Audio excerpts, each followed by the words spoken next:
حضرت انس بن مالک رضی اللہ تعالیٰ عنہ فرمانے لگے کہ ایک حضور کے ایک غلام ایک صحابی بیمار تھے،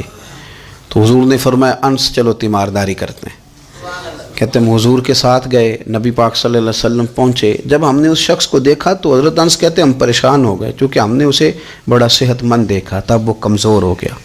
وجود پر بہت سارا گوشت دیکھا تھا، اب ہم دیکھ رہے ہیں کہ وہ ہڈیاں ہی ہڈیاں رہ گئی ہیں، چہرہ بڑا بارونق تھا، اب کمزوری ہو گئی۔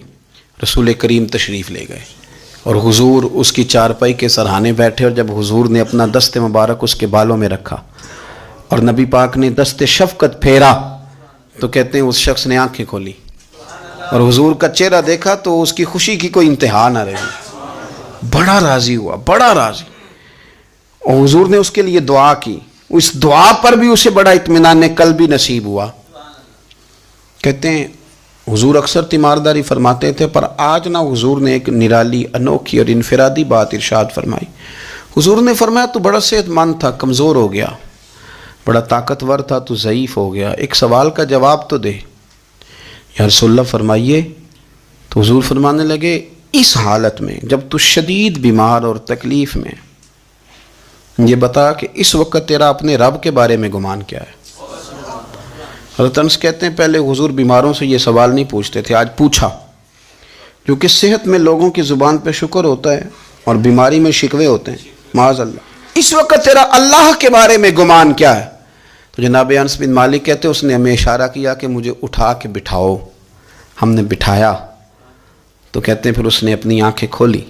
اور حضور کے چہرے نور پر نظر کر کے نظر جھکا لی، عرض کرتا یا رسول اللہ میں کمزور ہوں، بیمار ہوں، تکلیف میں ہوں، اٹھ نہیں سکتا، کھا نہیں سکتا، پر حضور ابھی بھی میرے دل سے آواز یہی نکلتی ہے کہ میرا رب بڑا ہی کریم ہے، میرا اللہ بڑا ہی مہربان ہے، وہ بڑا ہی معاف کرنے والا ہے، وہ اپنے بندوں سے پیار ہی بڑا کرتا ہے۔ آپ میری بات کو سمجھیں، کیفیت کیا ہے اور الفاظ کیا ہیں؟ حضور وہ مجھ سے بڑی محبت کرتا ہے، بڑے پیار والا ہے۔ یہ لفظ کہتے کہتے آواز بھرا گئی، آنسو نکل آئے، پھر اس نے تکلیف زیادہ محسوس کی تو وہ لیٹ گیا، اور پھر اس نے حضور کے چہرے نور پہ نظر ڈالی، کلمہ پڑھا، روح ہی پرواز کر گئی۔ حضرت انس بن مالک فرماتے ہیں ہم اس کے گھر سے نکلے اور جب حضور اس کے کمرے سے باہر آئے تو رسول کریم نے پلٹ کر رک کر پھر پیچھے دیکھا اور فرمایا انس اگر کسی جنتی کی زیارت کرنی ہے تو میرے اس غلام کا چہرہ دیکھ لو۔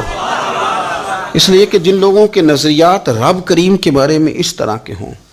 پھر ان کے خاتمے خیر کے ہوتے ہیں، پھر اللہ ان کے لیے جنت کے فیصلے فرماتا ہے۔